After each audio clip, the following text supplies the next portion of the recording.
Assalamualaikum warahmatullahi wabarakatuh. Selamat pagi Bapak Ibu semuanya. Terima kasih telah bergabung dalam webinar SP2DK Series yang diselenggarakan oleh Face Consult Indonesia. Nama saya Bambang Setiawan dan saya akan menjadi moderator untuk webinar pada pagi hari ini. Kami sangat senang bisa berbagi informasi yang bermanfaat tentang perpajakan dengan Bapak Ibu semuanya. Bagi Bapak Ibu yang belum tahu bahwa Face Consult Indonesia merupakan perusahaan konsultan pajak yang juga secara aktif memberikan edukasi perpajakan melalui seminar, webinar, dan training perpajakan. Melalui sesi Jumat Berbagi Ilmu, kami akan mengadakan sharing seputar perpajakan yang insya Allah akan diadakan setiap hari Jumat.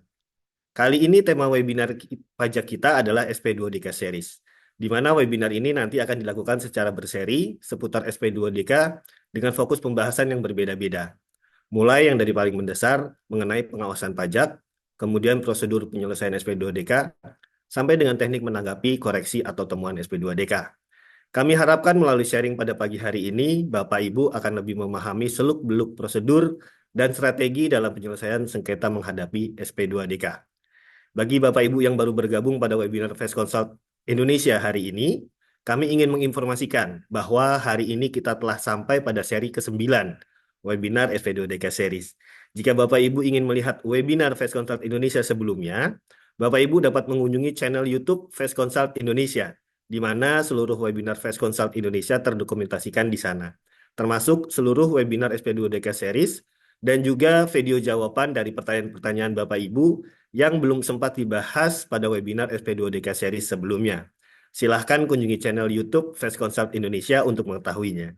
Pada seri ke-9 SP2DK kali ini, kita akan fokus ke hal yang paling mendasar, yaitu membahas topik-topik mengenai pinjaman tanpa bunga, pinjaman afiliasi, bunga pinjaman dalam negeri versus luar negeri, biaya bunga pinjaman terkait deposito, dan biaya bunga pinjaman terkait DER atau EBITDA. Sebelum kita mulai, izinkan saya menyampaikan beberapa aturan dan panduan agar acara webinar kita berjalan dengan lancar. Yang pertama, untuk menghindari gangguan selama pemaparan materi berlangsung, mohon untuk mematikan mikrofon Bapak dan Ibu. Ini akan membantu kita semua untuk mendengarkan pemaparan materi dengan jelas tanpa gangguan suara latar belakang. Yang kedua, webinar ini akan dibagi menjadi dua sesi. Sesi yang pertama adalah pemaparan materi oleh narasumber kita, yaitu Bapak Ari Widodo. Kemudian di sesi yang kedua, kami akan mengalokasikan waktu untuk sesi tanya-jawab di akhir pemaparan. Yang ketiga, jika Bapak Ibu memiliki pertanyaan selama pemaparan materi, Bapak dan Ibu dapat mengetikkan pertanyaan Bapak Ibu di kolom chat. Kami akan mengumpulkan semua pertanyaan dan membacakannya pada sesi tanya-jawab nanti. Yang keempat, mohon gunakan kolom chat dengan bijak, hindari spam, atau pesan yang tidak relevan dengan topik webinar pada pagi hari ini. Kami sangat menghargai partisipasi aktif Bapak dan Ibu, dan berharap acara ini dapat memberikan manfaat besar bagi Bapak Ibu semuanya. Jika Bapak Ibu ada masalah teknis atau pertanyaan selama webinar, jangan ragu untuk menginfokan kepada kami melalui chat, dan kami akan siap membantu. Sebelum kita mulai, izinkan saya memperkenalkan narasumber kita hari ini, yaitu Bapak Ari Widodo. Bapak Ari Widodo memiliki pengalaman lebih dari 20 tahun sebagai konsultan pajak. Bapak Dodo memiliki keahlian yang luas mulai dari akuntansi, kewajiban perpajakan rutin orang pribadi dan badan, standar operasional prosedur, pendampingan pemeriksaan, keberatan bahkan banding pajak. Bapak Dodo memiliki izin praktek konsultan pajak level C atau internasional dari Kementerian Keuangan sejak tahun 2008 dan memegang izin kuasa hukum pada pengadilan pajak. Bapak Dodo berpengalaman menangani kasus perpajakan pada perusahaan mining services, lembaga keuangan, manufaktur, trading, otomotif, dan lain-lain. Selain itu, Bapak Dodo aktif sebagai pengajar perpajakan di program pendidikan profesi akuntan di Universitas Trisakti. Bapak Dodo pernah menjabat sebagai Ketua Program Studi Administrasi Perpajakan Program Pendidikan Vokasi di Universitas Indonesia, serta dosen pembimbing Tim Olimpiade Pajak Program Pendidikan Vokasi di Universitas Indonesia. Bapak Dodo juga merupakan pendiri Relawan Pajak di Universitas Indonesia yang menjadi piloting project Direktorat Jenderal Pajak dan sekarang sudah diterapkan oleh seluruh kampus di seluruh Indonesia. Di sela-sela kesibukannya, Bapak Dodo juga menghasilkan beberapa video pembelajaran, modul, buku, dan jurnal mulai dari teori hingga praktik perpajakan. Selain itu, Bapak Dodo juga aktif terlibat dalam beberapa perumusan peraturan, perundang-undangan perpajakan, dan kerap diundang sebagai pembicara di seminar, training, dan forum perpajakan. Baik, tanpa berlama-lama lagi, mari kita sambut Bapak Ari Widodo untuk memulai presentasinya. Silahkan, Pak Dodo.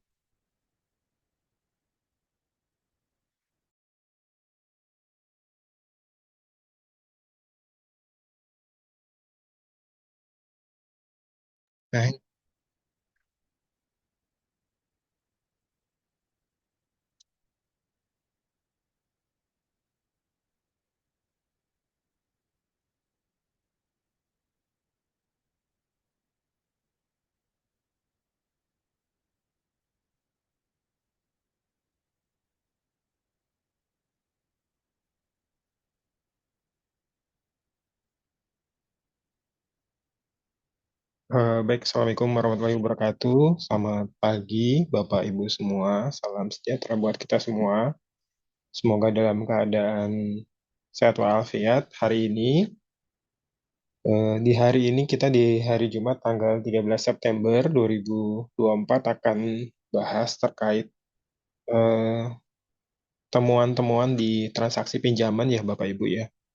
Nanti kita akan bahas ada pinjaman tanpa bunga yang diatur di PP 94, kemudian gimana kita nanganin transaksi afiliasi, kemudian ada juga bagaimana kalau ada pinjaman baik dalam negeri maupun luar negeri, kemudian ada terkait dengan pinjaman deposito, dan terakhir terkait dengan DER ya Bapak Ibu.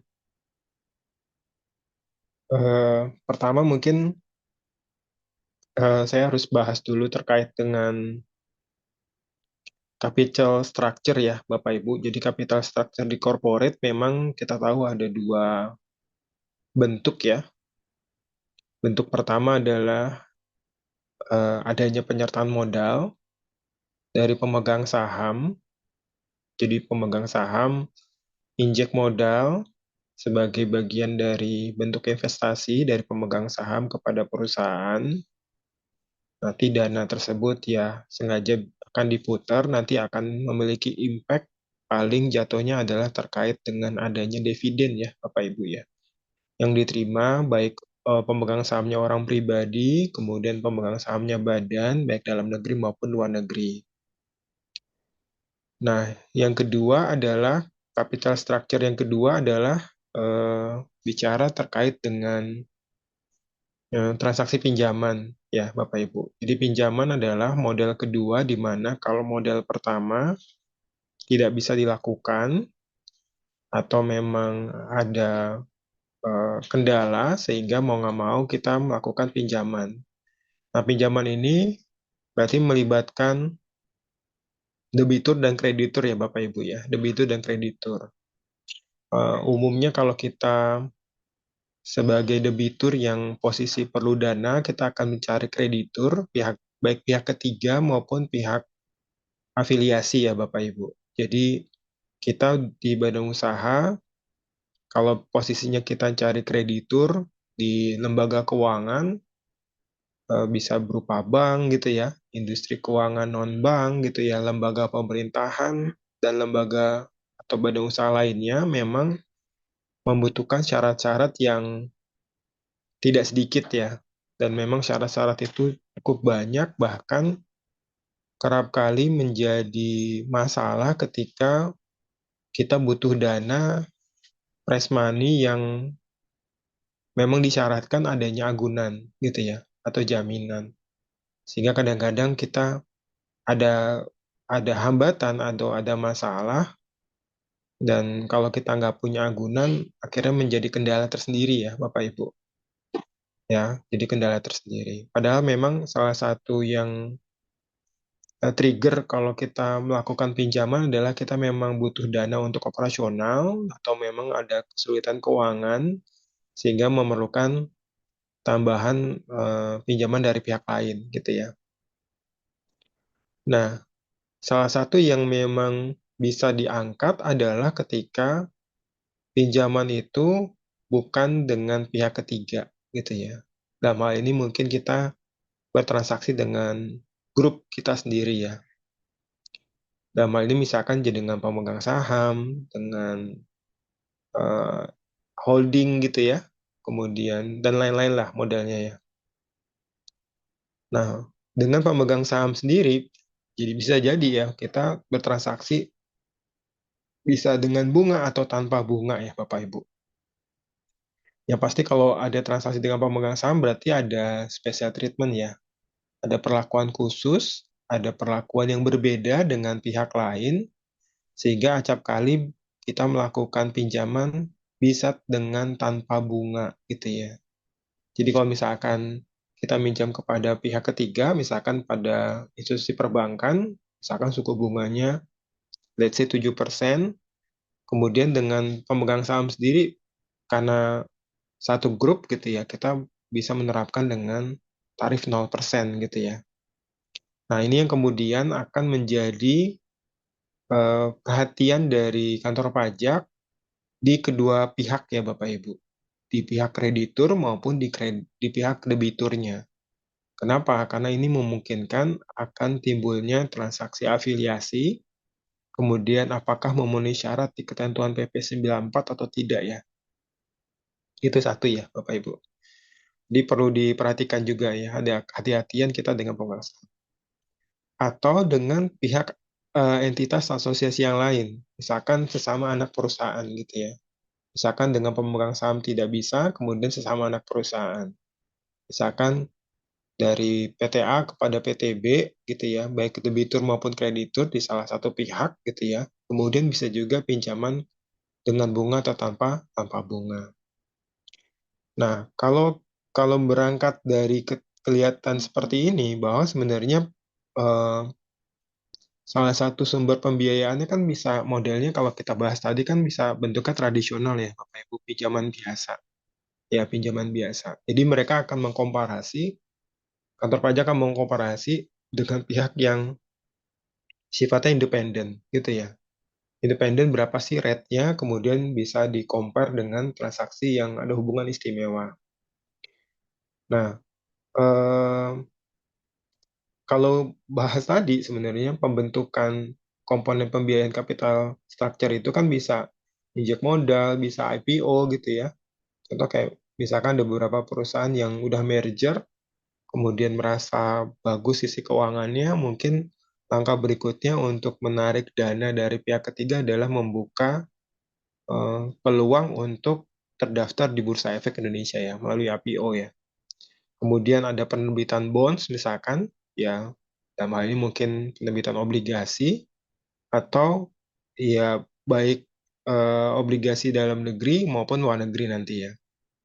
Nah, balik lagi ke masalah pinjaman tadi, yang perlu diperhatikan adalah apakah tingkat suku bunganya nanti diuji ya sama kantor pajak gitu ya. Apakah tingkat suku bunganya em, masuk kriteria wajar, amsleng atau tidak ya Bapak Ibu. Nah, di pajak sendiri untuk pinjaman tanpa bunga itu diatur di PP 94 2010. Sebenarnya sebenarnya PP 94 2010 ini terkait dengan pinjaman tanpa bunga ini adalah tarikan dari surat, saya lupa antara SC atau S Dirjen ya, tahun lama, kemudian ditaruh di batang tubuh di peraturan pemerintah nomor 94. Karena ini yang paling sering terjadi ya, Bapak Ibu, paling sering terjadi. Ketentuannya tidak berubah ya dari SC atau S Dirjen yang tadi, kemudian ditarik ke peraturan pemerintah ini. Nah, pinjaman tanpa bunga itu sebenarnya bisa diperbolehkan menurut ketentuan undang-undang. Ya, sepanjang memenuhi 4 syarat. Jadi kalau kita bahas di sini, ini ada syarat dan syarat dan ini ya, ini syaratnya ada kumulatif, Bapak Ibu. Jadi 4 syarat ini harus kumulatif. Artinya satu syarat tidak terpenuhi dari 4 syarat ini, maka dampaknya adalah akan ada koreksi pinjaman dengan bunga, gitu ya. Ada koreksi pinjaman dengan bunga. Pertama adalah pinjaman tersebut berasal dari milik pemegang saham itu sendiri dan bukan berasal dari pihak lain. Nah, ini memunculkan penafsiran ya, Bapak Ibu. Eh, Maksudnya gini ya, Bapak Ibu. Kata-kata dana milik pemegang saham itu sendiri berarti adalah memang dana itu adalah dananya pemegang saham. Karena bisa jadi logikanya adalah pemegang saham ya. Ini bisa terjadi dispute ya, perbedaan pendapat ya. Pemegang saham itu minjam dari pihak ketiga, mungkin misalkan dari perbankan masuk ke dananya pemegang saham, kemudian dari pemegang saham baru ngasih ke anak perusahaan. Nah, ini akan menjadi eh, bahan yang harus dianalisa ya Bapak Ibu. Karena kalau misalkan dananya pass-through doang, lewat gitu ya, dari dana dari pihak ketiga masuk ke pemegang saham dikasih kepada anak perusahaan, bisa jadi ini sebenarnya adalah bukan dananya pemegang saham, gitu ya. Bisa jadi ya. Ini multi multi penafsiran nih Bapak Ibu. Meskipun ada juga yang bisa berargumentasi, lah mau dananya dari mana aja, yang penting itu dananya dari pemegang saham, gitu ya. Memang ada uang yang keluar dari pemegang saham kepada kita. Kedua adalah modalnya sudah disetor penuh. Yang seharusnya disetor, udah disetor seluruhnya. Nah, ini perlu perhatian ya. Karena modal modal itu ada tiga ya. Modal dasar, modal ditempatkan, dan modal disetor. Ini bahasa di sini adalah modal setor ya Bapak Ibu. Karena kalau kita eh, bahas yang biasa terjadi di lapangan kan, modal dasar akan lebih tinggi daripada modal ditempatkan, modal ditempatkan juga akan lebih tinggi daripada modal disetor gitu ya. Sehingga yang dicari adalah modal disetor. Nanti yang dilihat di aktenya gitu ya. Misalkan modalnya let's say 10M tapi yang disetor wajibnya cuma 2M. Nanti dilihat apakah dari sisi eh, neraca gitu ya, apakah ada muncul piutang pemegang saham. Dalam hal ini mungkin modalnya disetor di awal, tapi kemudian ditarik lagi, gitu ya. Nah, ini kemudian akan dicek dulu ya sama kantor pajak. Ya, kalau ternyata ditarik lagi dan muncul akun piutang pemegang saham, bisa jadi memang pemegang sahamnya belum setor semua, gitu ya. Nah, nanti pinjaman itu harus ditarik dulu sebagai modal dulu, gitu ya. Nanti sisanya baru bisa dianggap sebagai pinjaman. Kemudian yang ketiga, pemegang saham pemberi pinjaman tidak dalam keadaan rugi. Dalam hal ini, di tahun terjadinya pemberian pinjaman, kalau kita lihat berangkat ke laporan keuangannya, si pemegang saham dalam kondisi laba, ya, dalam kondisi laba. Nanti ya di sini ngomongnya keadaan rugi, nggak bisa ngomong rugi fiskal atau komersial gitu ya, tapi ngomongnya dalam keadaan rugi. Jadi harus dilihatnya kondisi dalam kondisi laba. Kalau main konservatif ya laba laba laba komersial ya Bapak Ibu.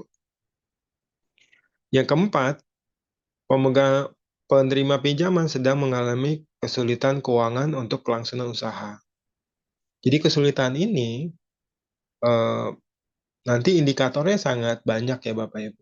Salah satunya yang tidak menjadi perhatian adalah kalau misalkan si penerima pinjaman dalam keadaan rugi. Karena rugi itu tidak melihat eh, apakah lagi kesulitan keuangan atau tidak. Karena kenyataannya eh, laba laba atau rugi itu tidak mencerminkan kondisi perusahaan gitu ya. Nah, mungkin yang dilihat nanti faktor-faktor yang lain gitu ya. Misalkan dari rasio keuangan gitu ya. Kemudian tingkat penagihan terkait dengan piutang gitu ya dan sebagainya ya. Ya ini kemudian bisa dilihat jadi perhatian atau cash flow ya, cash flow-nya perusahaan. Nanti Bapak Ibu nanti ikutin aja seri webinar kami selanjutnya terkait dengan khusus untuk pembahasan studi kasus putusan pengadilan pajak ya. Nanti kini akan ada seri sendiri yang khusus untuk pengadilan pajak. Kira-kira nanti kantor pajak ngambil angle yang mana biasanya, nanti majelis hakim ngambil angle yang mana gitu ya. Nanti kita akan bahas ya, kita kupas tuntas ya. Nah, sebenarnya apa yang diincar gitu ya di sini? Sebenarnya kalau kita melakukan pinjaman tanpa bunga, berarti kan sebenarnya bunga pinjamannya nol ya, secara komersial ya Bapak Ibu, nol. Gitu ya. Ketika nol, kemudian kantor pajak melakukan koreksi, anggaplah dari empat syarat ini satu tidak terpenuhi, maka pinjamannya harus dengan bunga gitu ya. Ketika pinjaman dengan bunga, maka secara fiskal, kantor pajak akan melakukan koreksi fiskal negatif gitu ya. Koreksi fiskal negatif, kemudian sebesar berapa tingkat suku bunganya nanti akan dilihat ya. Banyak banyak ininya, banyak sumbernya ya Bapak Ibu, dari bunga deposito mungkin ya, suku bunga di Bank Indonesia, kemudian suku bunga modal kerja gitu ya, suku bunga pinjaman di BPS, Badan Pusat Statistik gitu ya, juga bisa diantaranya. Itu juga bisa diambil ya, mungkin diambil weighted average-nya ya, atau rata-rata tertimbang. Nah, ketika diambil persentase tersebut dikalikan pinjaman, maka dapat bunga pinjaman, ya bunga pinjaman, kemudian kantor pajak akan melakukan koreksi fiskal negatif. Eh, Sebenarnya yang diincar apa? Sebenarnya yang diincar adalah withholding tax-nya. Ya, withholding-nya. Karena kita tahu bahwa withholding tax untuk bunga itu masuk ke pasal 23, kalau misalkan dalam negeri kena 15%, kalau luar negeri kena 20% atau tarif tax rate ya. Kemungkinan kalau misalkan kasusnya pemeriksaan, ya nggak ngelihat lagi ada COD apa enggak gitu ya, Bapak Ibu. Atau ada digit atau tidak, langsung kena 20%. Nah, satu sisi si eh, apa namanya penerima pinjaman ini kena bunga, biaya bunga koreksi fiskal negatif. Satu sisi yang lain buat pemberi pinjaman akan kena pendapatan bunga, gitu ya Bapak Ibu. Kena pendapatan bunga pinjaman. Artinya nanti si pemegang saham harus ngakuin pendapatan bunga ya secara fiskal gitu ya.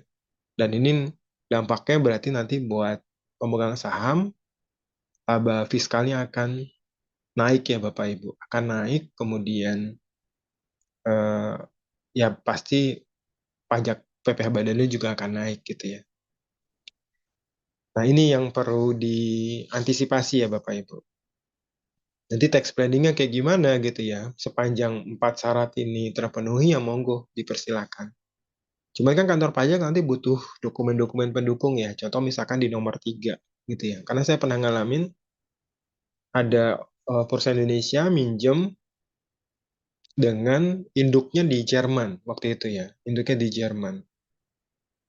Kemudian kena satu klausul pasal ini, kemudian kantor pajak minta laporan keuangan induknya yang di Jerman. Kebetulan bahasa Jerman waktu itu ya. Laporan keuangan bahasa Jerman diaudit sama akuntan publik internasional di Jerman sama dengan di Indonesia juga. Akhirnya karena bahasanya bahasa Jerman harus ditranslate ya eh, dengan penerjemah tersumpah ya di bahasa Indonesia. Nanti dilihat ya di rugi labanya, lagi laba atau rugi gitu ya. Kemudian si kantor pajak juga ngecek gitu yang nomor satu ya dari sisi neraca ada masuk dana nggak dari pihak ketiga, kemudian eh, itu bisa disinyalir itu sebenarnya dananya bukan miliknya si pemegang saham. Nah, kalau kita mapping di PPh Badan ya Bapak Ibu, kita mapping di PPh Badan. Di PPh Badan, ini ada lampiran eh, 6. Lampiran 6 itu ada A, B, dan C ya Bapak Ibu. A, B, dan C.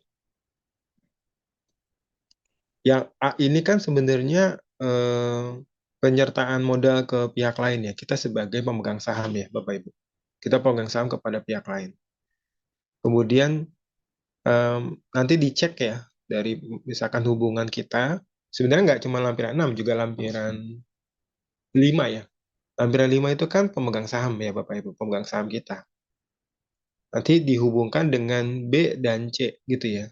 Karena yang B ini adalah hutang dari pemegang saham atau perusahaan afiliasi. Dan yang C adalah piutang kepada pemegang saham atau perusahaan afiliasi gitu ya. Jadi kantor pajak akan ngecek nih. Misalkan contoh di lampiran 5 tadi ada pemegang saham kita gitu ya. Kemudian dicek di bagian B, kita ada nggak utang kepada pemegang saham gitu ya. Nanti ketika ada hutang dengan pemegang saham, dilihat lagi ada bunganya nggak gitu ya. Bahkan ya biasanya normalnya kalau udah kayak begini akan dimintakan perjanjian gitu ya, kedua belah pihak gitu ya. Begitu pula dengan misalkan kita sebagai pemegang saham di bagian A gitu ya. Bagian A. Nanti di bagian A ini ada nggak piutang kita ke anak perusahaan kita gitu ya. Nah, kalau ternyata ada piutang dengan anak perusahaan kita nanti dicek gitu ya. Apakah tingkat bunganya, bunga pinjamannya wajar atau tidak.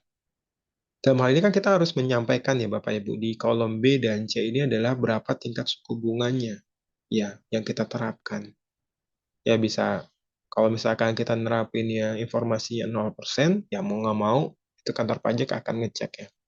Sebenarnya sumber yang lain cukup banyak ya sebenarnya. Misalkan contoh, nah ini sumbernya kan di SPT ya, SPT Badan ya Bapak Ibu. Jadi bisa jadi kantor pajak ngeceknya dari sisi laporan keuangan, laporan audit ya. Laporan audit nanti di bagian piutang dan utang gitu ya. Jadi coba kita lihat di komponen di SP2DK ya, contoh studi kasusnya ya. Jadi ini akan menjadi konsentrasi ya perhatian kita ya. Dari bagian A di sini dan lampiran tadi, lampiran 5 di pemegang saham, itu siapa yang kita cantumkan, nanti kemudian kita masuk. Apakah kita juga memasukkan di bagian B dan C ya?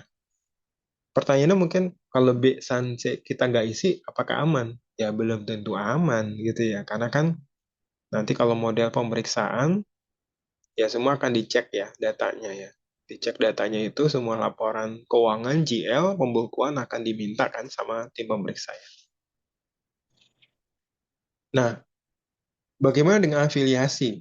Ya, Bapak Ibu, afiliasi. Selain tadi yang tercantum di lampiran 6 tadi, salah satu lampiran yang kita sampaikan kan kalau ada transaksi afiliasi adalah lampiran 3A ya Bapak Ibu, di PT Badan. Nah, di bagian pertama kan ada pihak yang memiliki hubungan istimewa. Di hubungan istimewa, kalau kita berangkat ke ketentuan di pasal 18, itu kan ada 4 ya. Ada 4 eh, indikator ya Bapak Ibu terjadinya bentukan hubungan istimewa ya. Mau nanti dari kepemilikan saham gitu ya.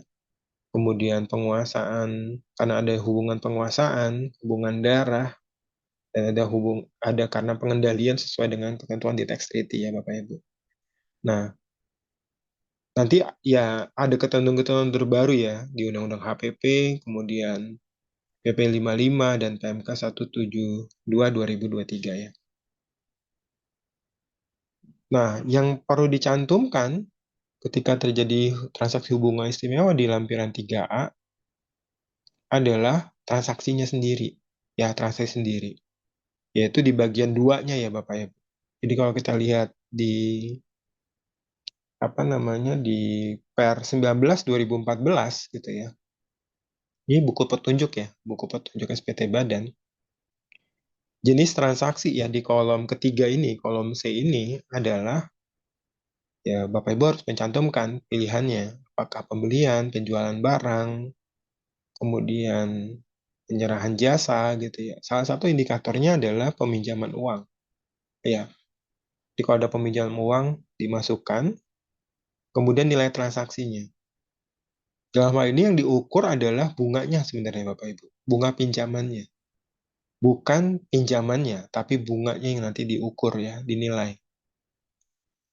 Nah, ketika kita udah mencantumkan nilai transaksi di tahun tersebut, nilai bunga pinjamannya misalkan, kemudian metodenya apa?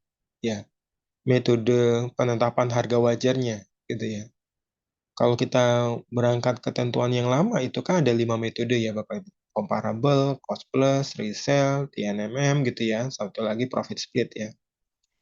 Ada yang model yang baru ya, diatur di Undang-Undang HPP, PP 55 dan PMK 172, yaitu model namanya Comparable uh, Uncontrolled Transaction ya, atau CUT ya Bapak Ibu. Jadi kalau nanti saya lihatin PMK-nya ya. Jadi kalau model CUT ini adalah memang indikator yang bisa digunakan menggunakan untuk transaksi pinjam meminjam gitu ya. Jadi kalau saya boleh coba share,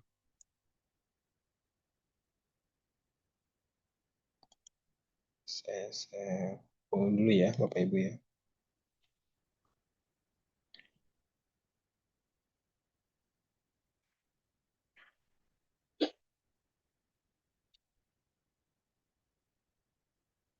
Ya, kalau kita bahas di PMK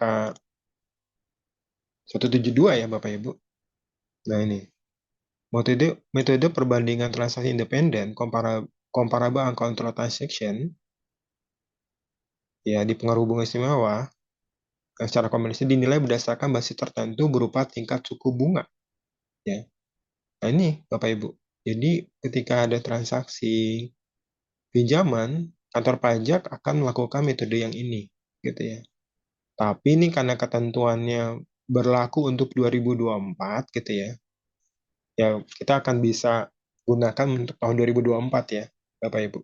Nanti 2023 ke bawah gimana? Ya masih menggunakan metode yang lama ya. Apakah Bapak Ibu menggunakan bisa jadi CUP gitu ya?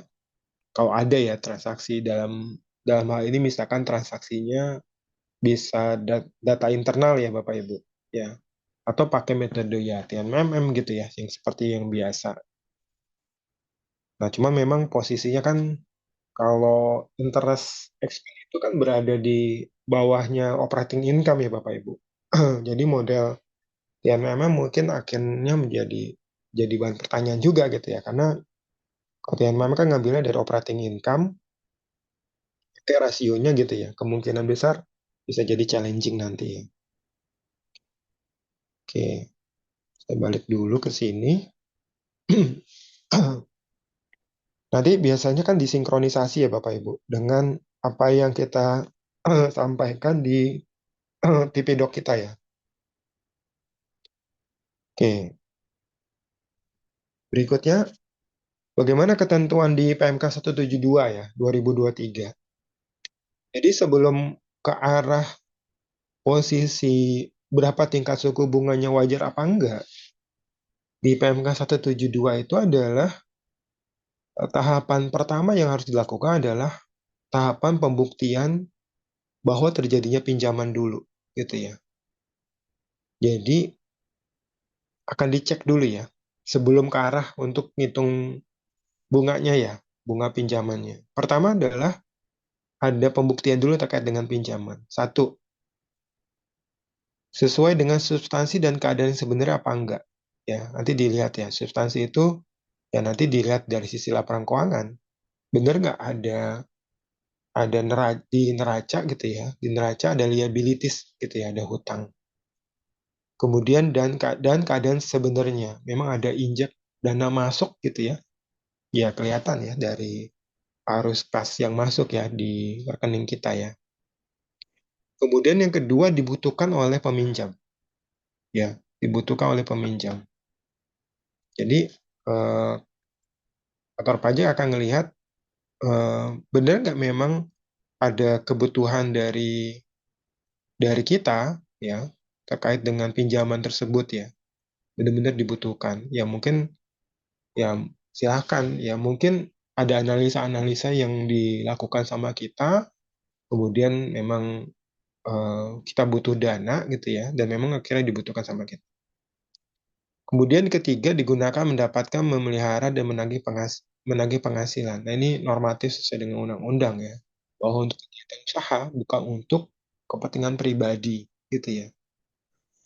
Kemudian memenuhi karakteristik pinjaman, berarti ada debitur, ada kreditur, ada perjanjian misalkan gitu ya, mungkin mungkin ya, ada agunan mungkin gitu ya, kemudian ada karakteristiknya jangka waktu misalkan, jangka waktu pembayaran dan sebagainya. Kemudian memberikan manfaat ekonomis ya Bapak Ibu. Ya manfaat ekonomis. Nanti manfaat ekonomis kita akan bahas ya sebelah kanan. Nah, kalau ternyata WP tersebut tidak bisa membuktikan 5 karakter ini, 5 syarat ini, ya, di tahap pendahuluan ya, maka transaksi pinjamannya tidak memenuhi ketentuan PKKU ya Bapak Ibu. Ya, sehingga ya nanti kantor pajak berhak menentukan tingkat suku bunga yang wajar gitu ya. Jadi ini langkah pertama yang dilakukan.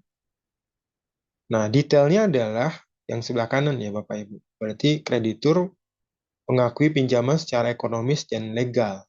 Ya, tadi ya kalau kita bahas legal ada di perjanjian, secara ekonomis berada di laporan keuangan. Adanya tanggal jatuh tempo, ya tanggal jatuh tempo pinjaman gitu ya. Meskipun dalam praktek di lapangan banyak juga yang mungkin 10 tahun nggak ada pembayaran gitu ya. Tapi ada jatuh tempo pembayaran. Terus ketiga, ada kewajiban untuk membayar kembali pokok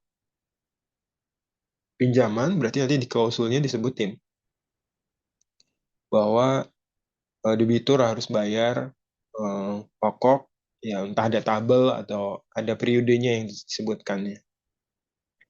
Kemudian yang keempat, adanya pembayaran sesuai jangka waktu pembayaran ya Bapak Ibu. Ya, yang ditetapkan baik untuk pokok pinjaman maupun imbal hasilnya. Ya, jadi ada jadwalnya, entah setahun 2 kali gitu ya, ada tanggalnya mungkin 30 Juni, 31 Desember, dan sebagainya. Nah, apa yang dimaksud dengan manfaat ekonomis yang ini Bapak Ibu? Jadi saat pinjaman diperoleh, si peminjam memiliki kemampuan untuk mendapatkan pinjaman dari kreditur independen dan membayar kembali pokok pinjaman dan imbalan hasil tersebut sebagai debitur independen. Jadi ini yang menjadi challenging di bagian manfaat ekonomis ini ya Bapak Ibu. Challengingnya adalah gini, apakah tahun itu memang em, dihadapkan kita ada pinjaman yang sama dengan pihak ketiga gitu ya?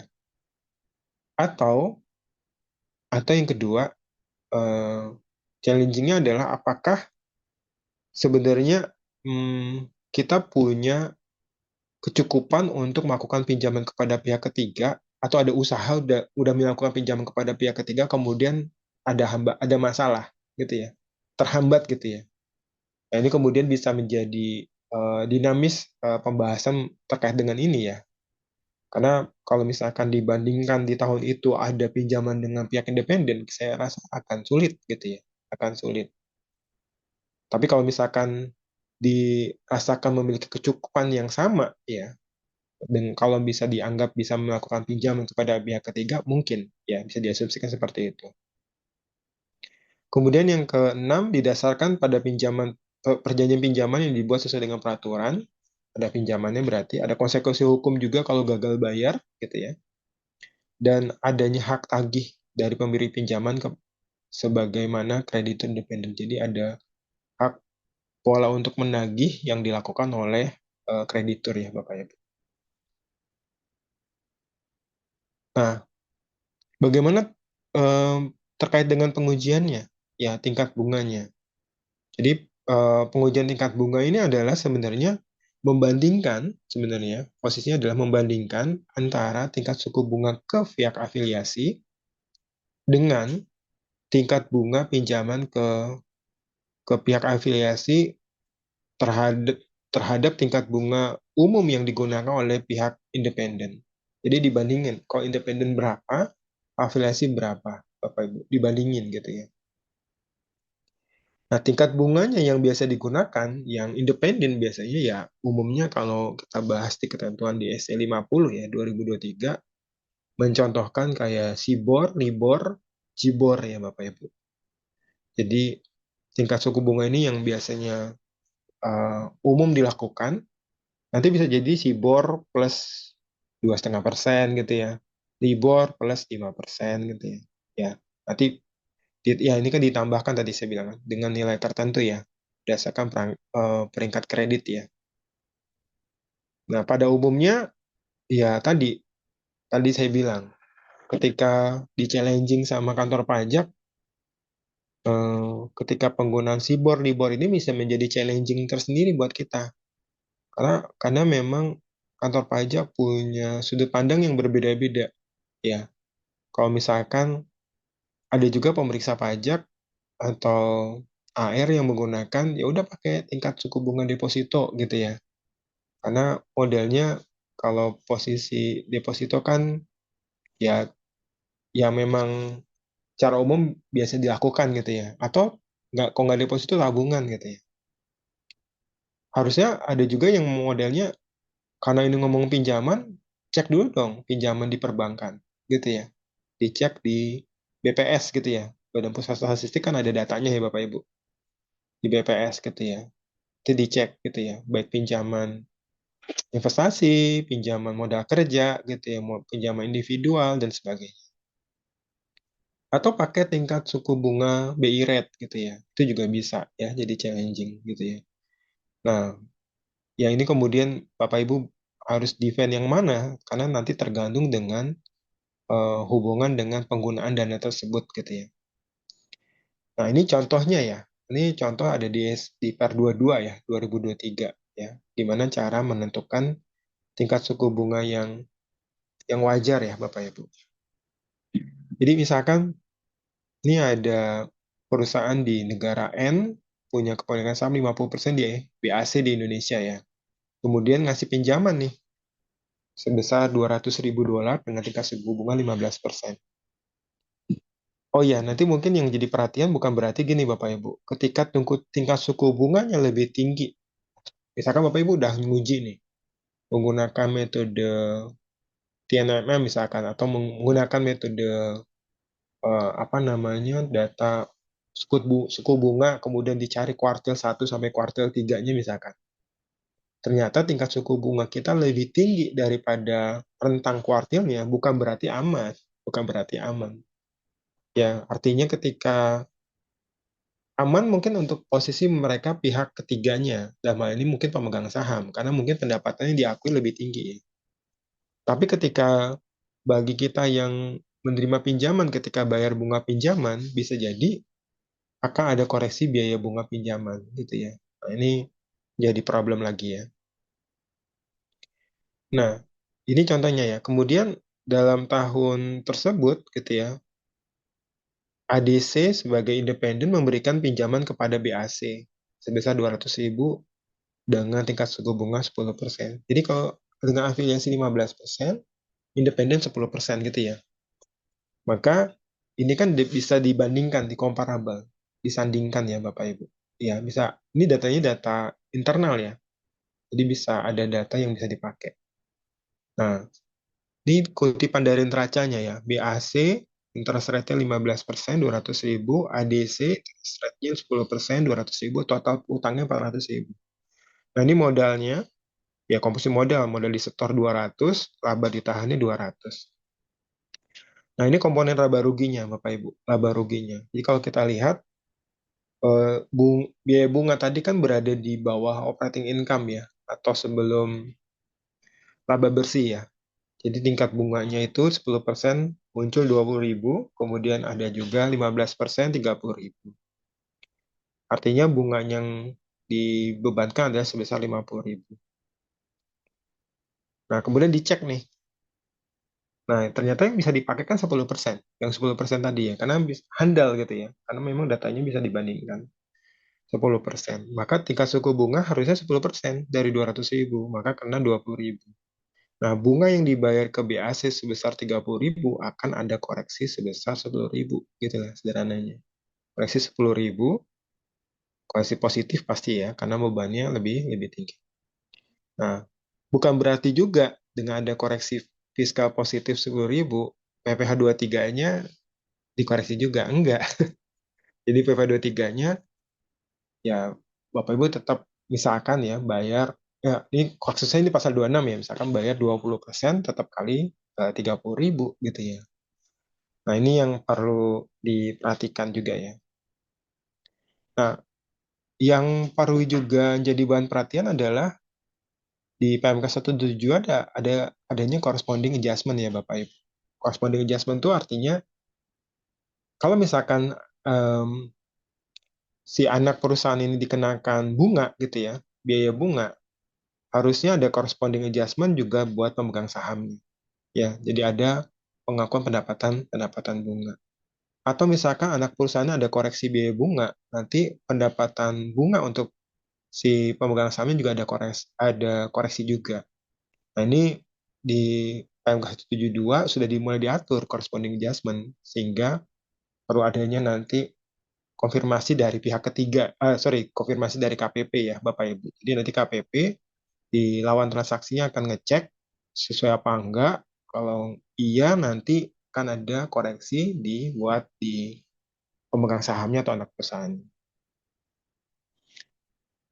Nah, yang kedua ya Bapak Ibu, yang kedua, kalau tadi yang afiliasi, kemudian tanpa bunga juga, Yang kedua adalah kalau hubungan dengan deposito. Ya, jadi ini ketentuan lama sebenarnya di SE 46 ya tahun 95, tapi masih juga dilakukan sama kita ya. Jadi kalau tadi modelnya adalah kalau misalkan ada pinjaman, pasti ada muncul biaya bunga pinjaman gitu ya. Karena ada kewajiban untuk membayar bunganya. Nah, bagaimana kalau misalkan ada deposito di tahun yang bersangkutan? Ya, karena kita tahu bahwa deposito itu perlakuannya pendapatan bunga depositonya final gitu ya. Final kena 20% gitu ya pasal 4 ayat 2. Nah, disinyalir kalau misalkan ada pinjaman dan ada deposito, berarti sebagian dari pinjaman atau bisa jadi seluruh pinjaman didepositoin gitu ya. Sehingga biaya bunganya berhubungan dengan penghasilan sifatnya final gitu ya. Jadi ini yang kemudian akhirnya di- dihubungkan ya, dihubungkan antara bunga pinjaman dengan pendapatan bunga bunga deposito. Nah, di ketentuan DC46 harus dicari dulu rata-rata pinjamannya. Ya, berapa rata-rata pinjaman dan rata-rata deposito gitu ya.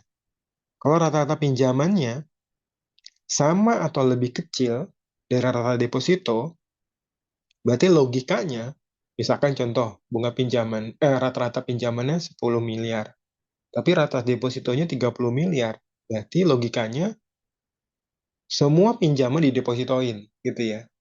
Sehingga dampaknya bunga pinjamannya dikoreksi fiskal semua. Jadi nggak bisa dibebankan semua sebagai sebagai biaya gitu ya. Tapi kalau misalkan rata-rata pinjaman yang lebih besar, jadi rata-rata misalkan pinjamannya 50 miliar, tapi depositonya cuma 10 gitu ya. Berarti nggak semuanya didepositoin gitu ya. Jadi depositonya cuma 10 miliarnya. Nah, ini akan dihitung secara proporsional ya, Bapak Ibu. Jadi yang dikoreksi adalah atas yang ditempatkan gitu ya. Nah, ini contohnya ya. Dari sisi hitungannya diatur di SE 46 tadi ya, Bapak Ibu. Misalkan ada pinjaman Januari 0 ya, kemudian kali 1 bulan ketemu 0 gitu ya. Kemudian Februari sampai Mei bertambah terus nih. 125 di bulan Februari, kemudian di bulan Juni nambah lagi ya, 25, kemudian sisanya diambil lagi di Agustus.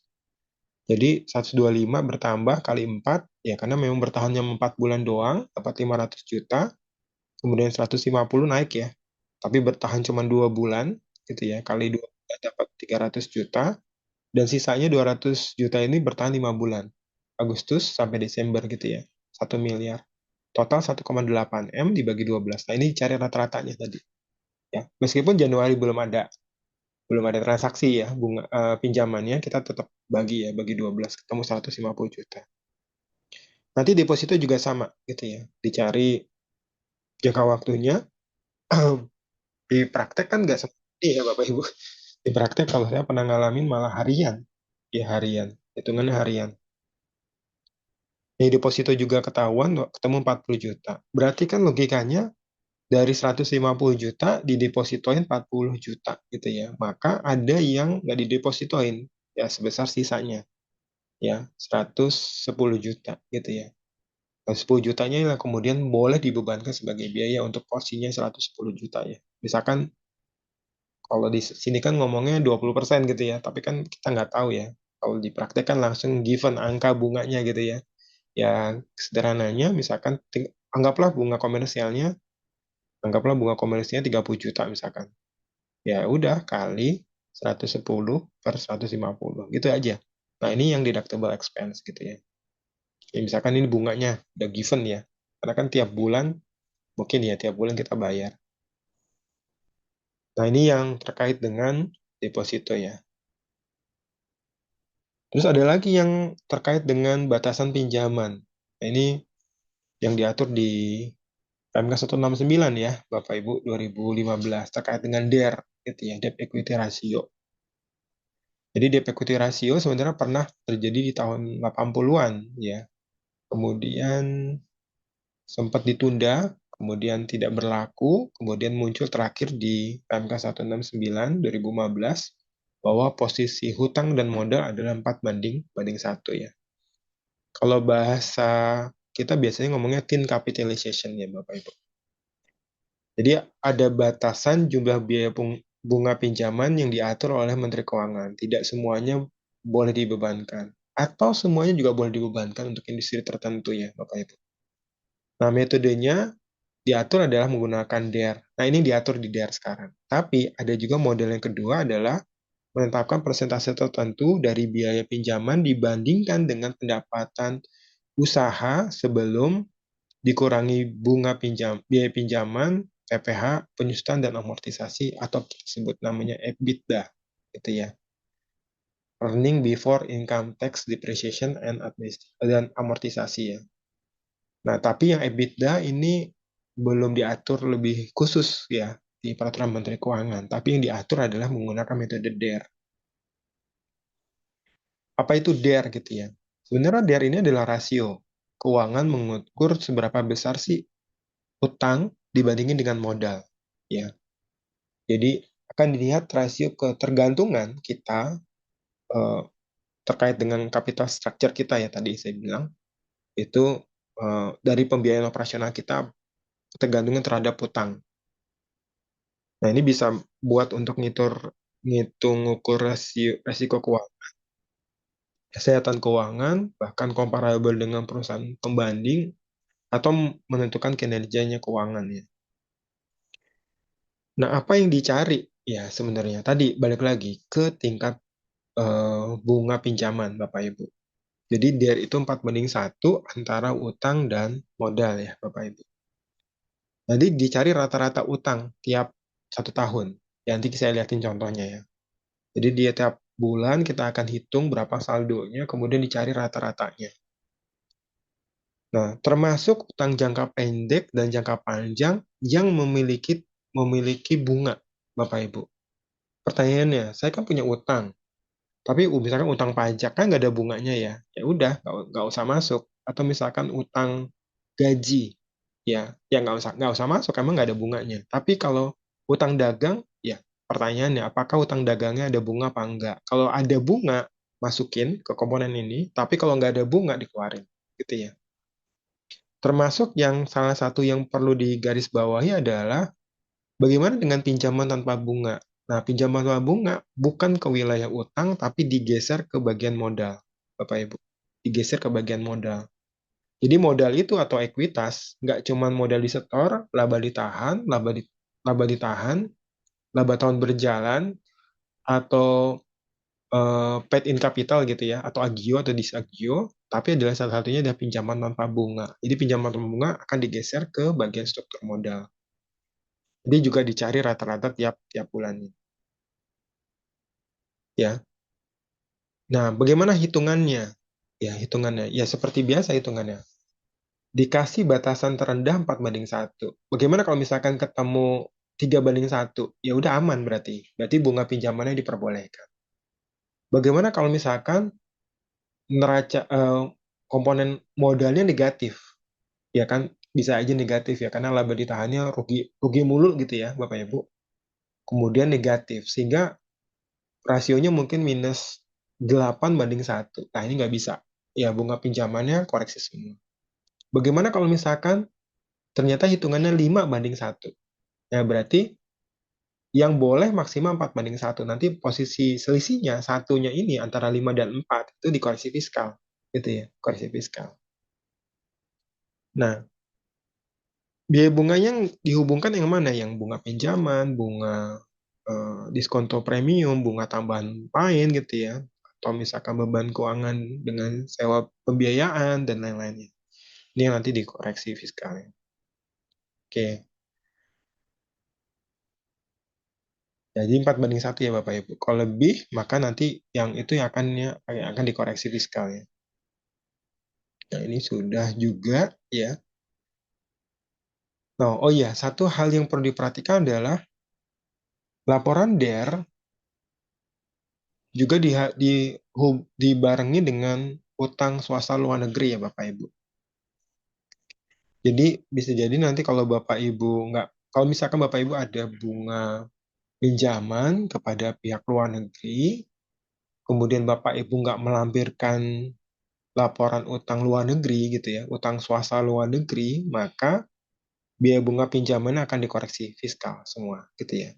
Jadi Bapak Ibu perlu diperhatikan kalau ada pinjaman swasta luar negeri ya, itu ada tabel sendiri, ada format sendiri ya, diatur. Nah, bagaimana dengan industri-industri yang diizinkan? Ya, untuk yang DR4/1 nggak berlaku untuk perbankan. Ya, ya semua perbankan ya. Kemudian lembaga pembiayaan, asuransi atau reasuransi. Kemudian pertambangan migas. Ya, jadi Bapak Ibu lihat dulu industrinya apa ya. Atau PPH seluruh penghasilan dikenakan final. Ya, kayak konstruksi, ini bebas. Usaha di bidang infrastruktur. Ya, ini juga bebas. Nah, tadi ini utang swasta luar negeri ya Bapak Ibu. Nah, ini model contoh hitungannya ya Bapak Ibu. Contohnya. Jadi kalau kita lihat komponen lampiran untuk hitungan DR gitu ya, Bapak Ibu ada tabel hitung rata-rata saldo utang. Ya. Jadi disampaikan siapa pemberi pinjaman, kemudian berapa saldo tiap akhir bulan. Ya, misalkan Januari lihat aja 31 Januari, Februari lihat 28 atau 29 Februari gitu ya. Maret 31 Maret. Sampai Desember ya. Jadi tiap bulan ya. Ini tiap bulan nih sampai Desember. Nah, dapatlah rata-rata average-nya. Ya, dapat average-nya. Dan dapatlah rata-rata keseluruhannya ya Bapak Ibu ya. Di sini ya, ini ada 16 juta ya. Kemudian modal juga sama, dari modal saham, agio, laba ditahan, saldo laba tahun berjalan gitu ya, juga sama dicari ya. Kalau modalnya tiap nggak ada pergerakan, tidak ada penarikan, nggak ada treasury atau bahkan nggak ada penambahan baru, ya sama ya modal tiap bulannya ya. Agionya juga sama. Laba ditahan juga sama ya, laba ditahan juga sama. Yang beda mungkin saldo laba tahun berjalannya. Nah, pinjaman tanpa bunga bisa masuk ke sini Bapak Ibu. Pinjaman tanpa bunga bisa masuk ke sini.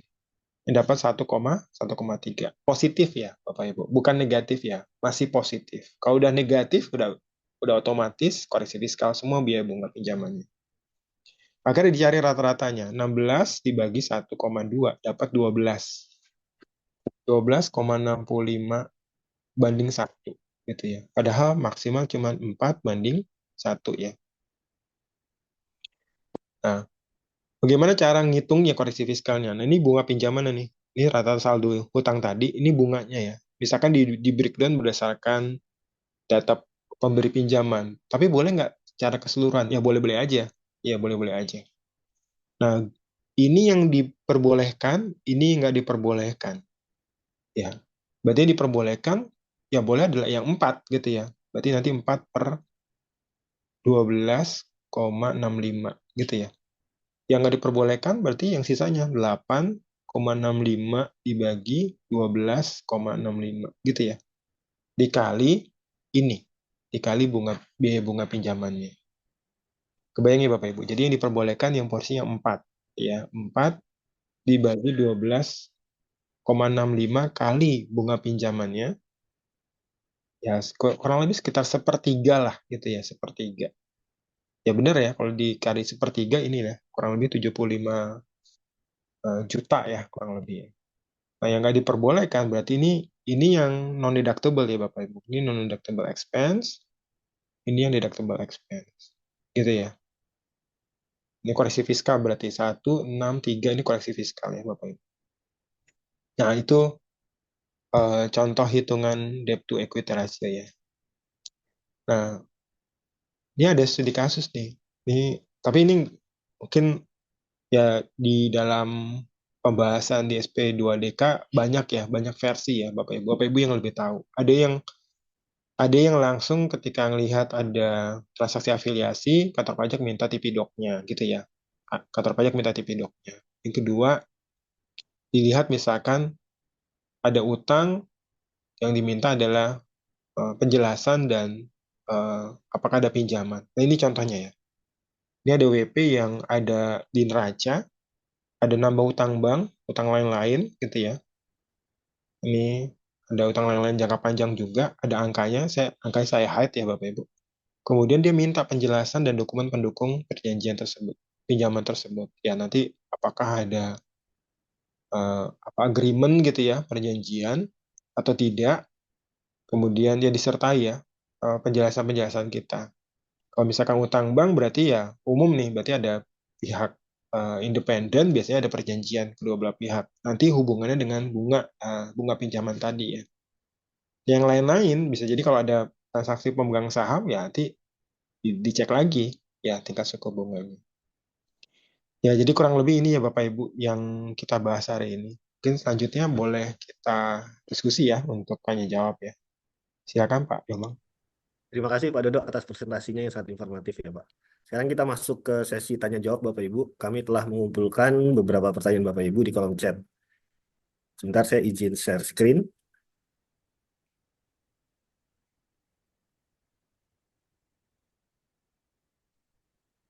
Baik, sudah tertampil ya.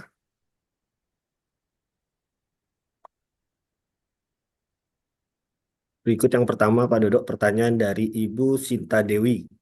Bu Sinta menanyakan izin bertanya Pak, untuk CV yang tidak terbagi atas saham, apakah perhitungan biaya bunga pinjamannya yang bisa dibiayakan bisa semua atau harus memakai DER? Terima kasih Pak Dodo. Ya, ini memang unik ya kalau untuk CV ya. Karena CV itu kan satu memang tidak ada. Tapi mungkin tolong dicek dulu ya Bu Sinta ya di aktenya ada modal apa enggak ya. Karena ada beberapa ada CV yang kalau saya cek di aktenya ada modal meskipun modalnya nggak besar ya. Misalkan let's say cuman 50 juta gitu ya. Memang karena ketentuan di CV memang beda sama ketentuan di PT ya. Kalau di PT kan memang diatur di Undang-Undang PT ada minimal modal ya di setor ya. Tapi kalau yang CV kan tidak ada ya. Tapi tolong dicek dulu di aktenya. Ada nggak gitu ya? Ada apa enggak? Atau di komponen neraca itu di struktur modalnya muncul apa enggak? Kalau ternyata ada, ya mungkin eh, akan dicek sama kantor pajak ya. Bisa menggunakan ya pakai ya tingkat suku bunga ya bunga pakai DER tersebut gitu ya. Karena di ketentuannya kan tidak ini berlaku untuk PP Badan sih. Jadi nggak cuma terbatas untuk PT aja. Jadi bisa bisa jadi ya. Tapi kalau sekiranya sekiranya nggak ada gitu. Sebenarnya kan CV itu modelnya gini ya Bapak Ibu, modelnya. Emang PT sama CV beda beda kedudukannya ya. Kalau CV itu kan seperti dianggap satu kesatuan ekonomis dengan sekutunya gitu ya. Tapi kalau PT kan beda ya. Makanya kalau CV ketika dapat laba, laba ya itu dianggap nggak kena pajak gitu ya. Hmm. Karena seperti ya beda dengan PT yang dulu ya. Kalau PT yang dulu kan bentuknya bagian laba dividen kan kalau ketentuan lama bisa kena pajak bisa enggak ya gitu ya. Meskipun ketentuannya sekarang mirip seperti CV gitu ya. Tapi eh, ya kalau lihat dulu ya struktur di CV-nya. Kalau sekiranya tidak ada modal gitu ya, tidak ada modal ya mungkin bisa jadi modalnya nggak dihitung tapi laba ditahannya dihitung gitu ya. Ya kan karena kan modal ekuitas itu kan nggak cuman modal modal aja kan, tapi laba ditahan juga termasuk di antaranya. Jadi kalau mau main konservatif ya tetap harus dihitung sih kalau main konservatif. Gitu Pak Bambang. Oke, terima kasih Pak Dodo. Berikutnya pertanyaan dari Ibu Sally Sam.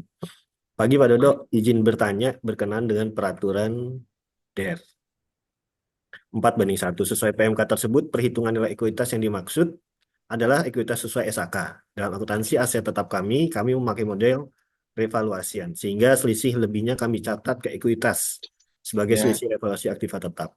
Selisih revaluasi aktiva tetap versi SAK ini menurut DJP tidak boleh dimasukkan dalam unsur ekuitas saat perhitungan DER. Mohon masukan dan advice-nya Pak Dodo. Makasih. ini bisa jadi dispute ya Bapak Ibu ya. Dispute-nya memang, tapi kalau kita berangkat di ketentuan SAK, kalau kita ada evaluasi, surplus lebihnya memang betul masuk ke ekuitas. Dan ketentuan di PMK-nya pun juga ngatur.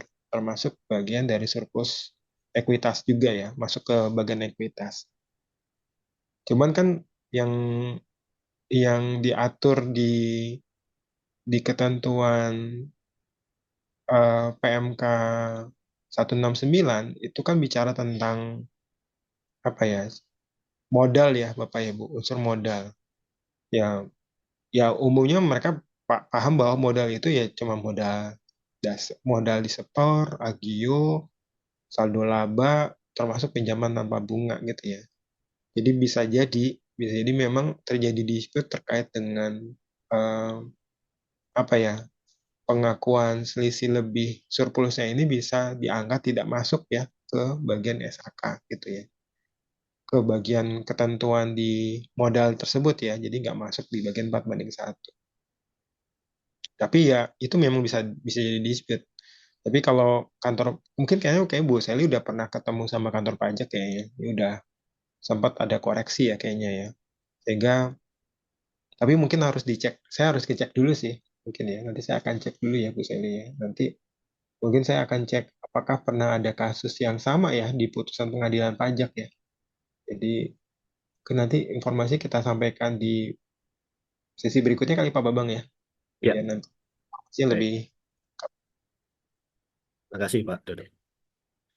Berikutnya dari Bu Rania Mono, Pak, kalau perusahaan meminjamkan uang ke perusahaan lain untuk produksi suatu barang, dan pengembalian pinjamannya tidak hanya ada bunganya, tetapi ada biaya lain seperti arrangement fee atau upfront fee atau komisi sebesar beberapa rupiah. Kemudian dikalikan kuantiti produk tertentu yang dijual di perusahaan. Apabila bunga itu dikenakan PPh tiga maka untuk arrangement fee yang dicantumkan di perjanjian ini, apakah termasuk objek pajak, Pak? Dan ada PPh dan PPN-nya kah? Iya, kalau yang bunga kita nggak perlu bahas ya. Tapi Hmm. mungkin kalau yang arrangement fee ini atau semacam komisi itu bisa kategori objek PP pasal 23 ya, Bu Hmm. Rania ya.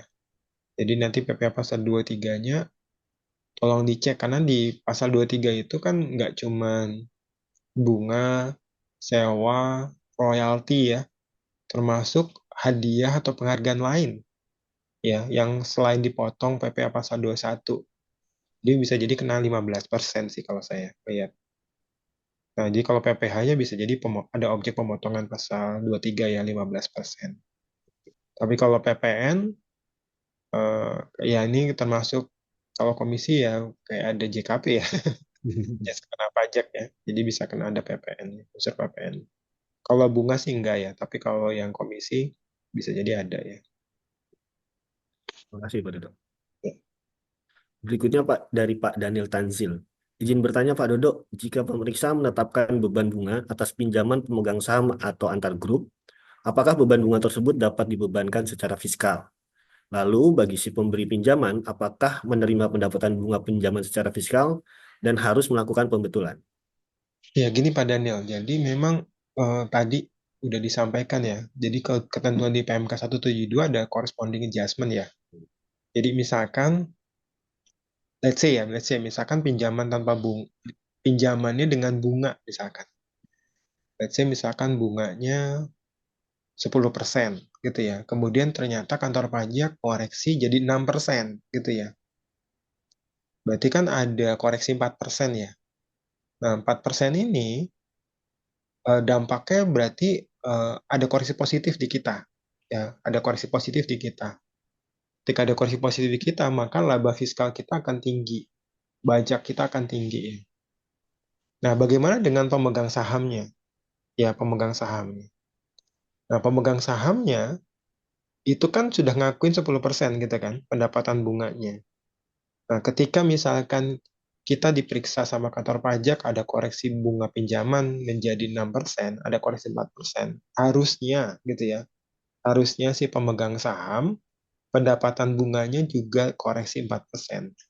Jadi berlaku ya, kita ngakuin 6%, pemegang sahamnya juga ngakuin 6%. Nah, ini perlu ada corresponding adjustment. Caranya gimana caranya? Caranya adalah si pemegang sahamnya ketika dapat informasi dari anak perusahaannya ada koreksi 4%, eh, si pemegang sahamnya sampaikan ini ke KPP melalui pemberitahuan. ya. Kemudian nanti KPP akan follow up ke KPP-nya si anak perusahaan. Kalau ternyata datanya benar valid, maka nanti kantor pajak akan melakukan koreksi. Ya, yang artinya kalau melakukan koreksi, ya tergantung ya. Kalau misalkan lagi ada pemeriksaan menjadi bahan pertimbangan untuk koreksi di pemeriksaan, gitu ya. Tapi kalau sekiranya belum dilakukan pemeriksaan, ya silahkan aja bikin pembetulan. Tapi ingat, ketika bikin pembetulan, dampaknya adalah penghasilannya turun, labanya turun, jadi lebih bayar.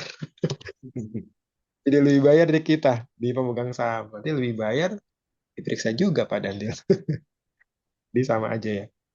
Jadi bisa ya, sebenarnya secara corresponding adjustment sekarang udah diatur, diperbolehkan. Jadi ada koreksi di satu pihak, ada koreksi lagi di pihak lain. Boleh? Baik, berikutnya dari Bu Novia Go. Pak Dodo izin tanya, untuk form SPT lampiran utang piutang pemegang saham, apakah hanya diisi apabila ada terhutang biaya bunga saja? Atau yang semua tanpa bunga tetap dicantumkan di situ, Pak Dodo? Tapi ini harus dicek di ini ya, eh, Bu Novia ya, dicek di e-formnya ya. Kalau misalkan masuk 0% boleh apa enggak gitu ya, di Hmm. e-formnya dulu gitu ya. Takutnya eh, apa harus di atas 0% gitu ya masuknya. Tapi kalau misalkan bisa masuk ya sampaikan 0%. Tapi kan itu akhirnya menjadi udah kelihatan Bu Novia. Jadi udah ada pinjaman tanpa bunga 0%, udah Hmm. langsung ya kantor pajak langsung nanya. Harus dicek. Harus nanya. Langsung nanya 4 pertanyaannya tadi ya. Syarat Hmm. itu terpenuhi apa tidak ya. Betul. Karena kalau model SP2DK kan udah kelihatan ya Bu Novia ya. Jadi udah disampaikan 0%, ya nanti pasti dapat surat SP2DK. Ya, 4 syarat itu terpenuhi apa enggak, minta penjelasan, perjanjian, dan lain-lain. Oke, makasih Pak Dodo. Berikutnya dari Pak Eko Wahyudi. Izin bertanya Pak Dodo, apakah selalu yang menjadi fokus acuan KPP adalah ketika muncul ada nilai hutang piutang perusahaan dan pegang saham pada SPT Badan di lampiran 6? Nah, bagaimana jika ada peminjaman uang dari perusahaan kepada pemegang pas saham yang tidak ada perjanjian pinjam meminjam dan sudah terbayarkan sebelum habis 1 tahun buku? Mohon pencerahannya. Ini tanpa ada bunga, Pak Dodo, dan bukan karena memenuhi pertimbangan aturan pajak PP nomor 94 tahun 2010. Ya gini Pak Eko, jadi memang model kebetulan ya, ini perspektifnya di mana dulu ya, di SP2DK atau di pemeriksaan.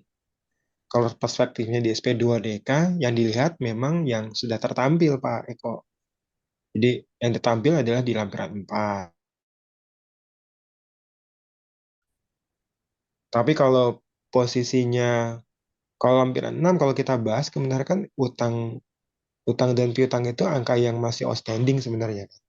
Angka yang masih outstanding. Kalau misalkan dalam kurun waktu, misalkan pinjam meminjamnya short term, dalam arti 1 tahun Di udah bawah. langsung. Mungkin nggak terlihat tertampil di lampiran 6 gitu ya Pak Eko ya. Jadi nggak jadi masalah gitu ya.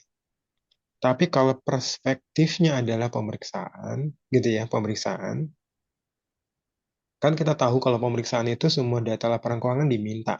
Hmm. Minta ya, berarti general ledger semuanya diminta. Kalau general ledger diminta, berarti mutasinya, gitu ya, mutasi pinjam meminjam kelihatan, gitu ya.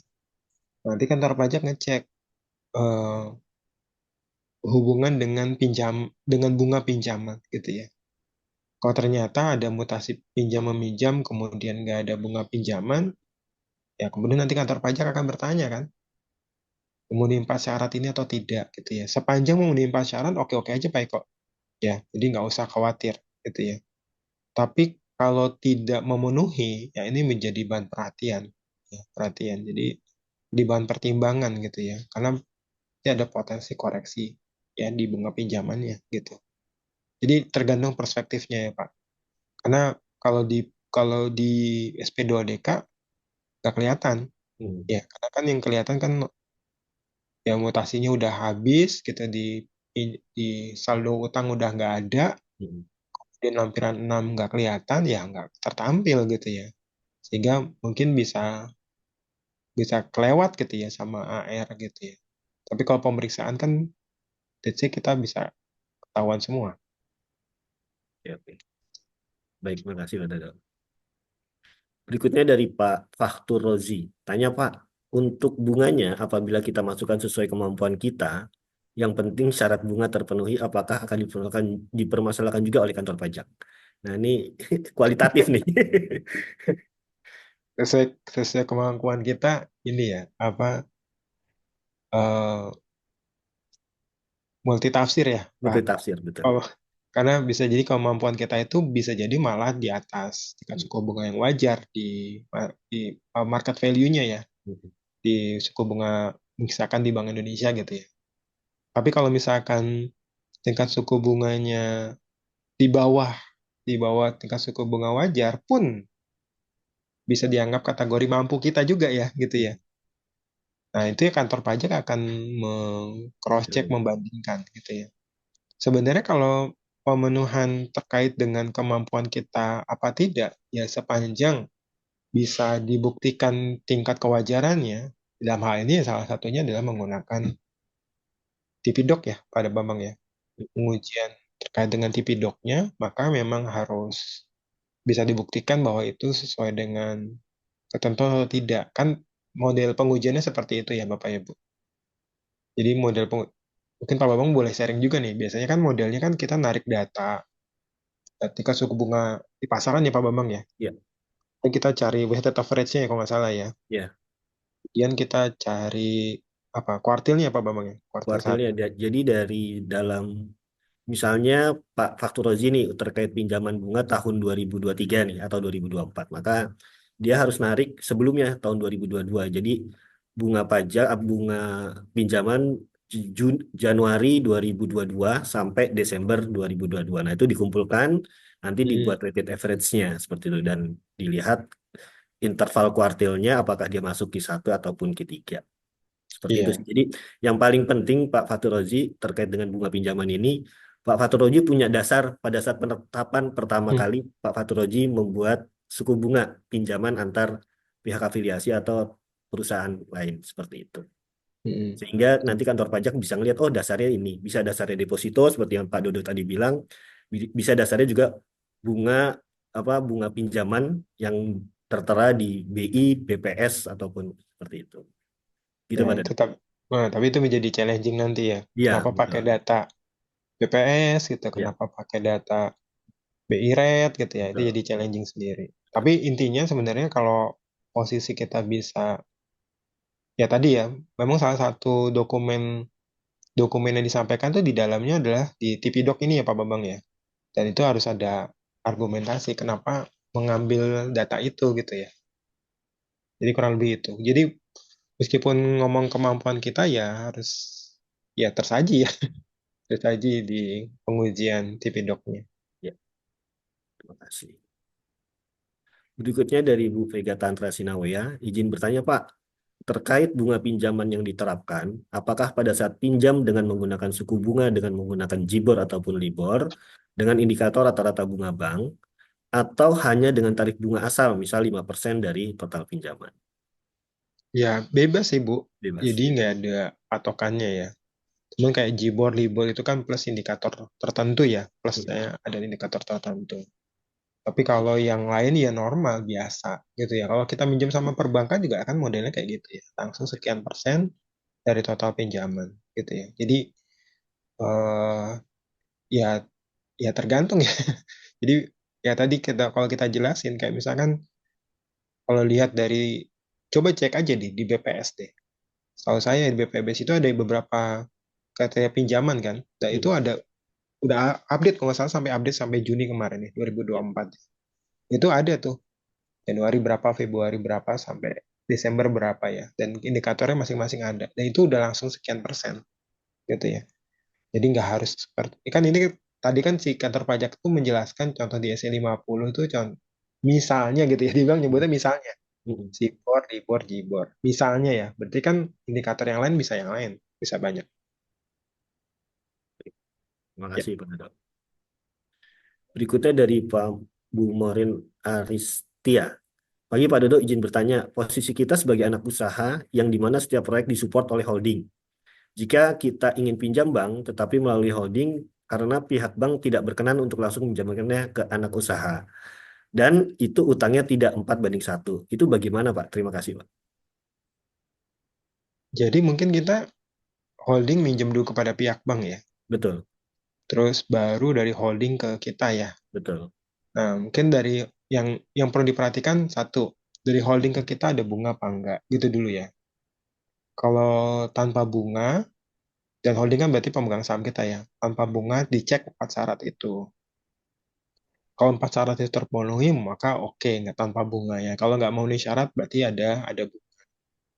Yang kedua adalah ketika holding masuk gitu ya, komponen sebagai utang ini, modal utang ini jadi bahan hitungan masuk 4:1. Ya, 4:1. Ya, tapi kalau misalkan tanpa bunga, ini di take out dulu. Ya, di take out dulu. Karena yang harus dimasukkan itu adalah pinjaman yang dengan bunga gitu ya. Tapi kalau posisinya ada dengan bunga, ya dimasukin unsur bagian 4:1 gitu ya. Jadi kurang lebih itu sih. Jadi dilihat dulu holdingnya ada bunga atau tanpa bunga. Terima kasih Pak Dodo. Berikutnya dari Pak Daniel Tanzil lagi nih. Izin bertanya Hmm, Pak Dodo terkait SE 46 tahun 96. Jika hmm, terdapat berbagai pinjaman lebih dari satu pemberi pinjaman dan berbeda-beda hmm. tarif bunganya, bahkan bisa beberapa bulan sekali berubah. Bagaimana menghitung beban bunga yang dapat dibebankan secara fiskal, Pak Dodo? Ya, jadi ngitung rata-rata pinjaman tadi, ya berarti Pak Daniel harus hitung per masing-masing ini, Pak, pemberi pinjaman. Kan soalnya masing-masing punya beda ya, Pak. Tingkat suku bunganya juga beda-beda. Jadi misalkan si A pinjam tadi ya udah diketahui 150 juta. Si B juga dihitung rata-ratanya. Dapat berapa? Si C juga hitung dapat berapa rata-rata. Nanti setelah itu ya diagregat kan, berarti di total. Itu adalah rata-rata pinjaman untuk masing-masing. Kan kebayang nggak sih untuk masing-masing harus dihitung masing-masing sehingga nanti dapat angkanya. Kalau deposito kan udah ketahuan, udah normal ya. Kalau soalnya pasti kan hitungan setiap bulan naik turunnya bisa beda-beda ya Pak Daniel ya. Si si A saya masuk sekarang 2 bulan kemudian udah bayar. Berarti kan ada kenaikan penurunan gitu ya. Si B juga sama. Jadi harus dihitung masing-masing. Jadi ketika dihitung masing-masing, habis itu setelah itu ditotal aja nggak jadi masalah. Gitu Pak. Terima kasih, Pak Dodo. Oke, saya coba refresh dulu.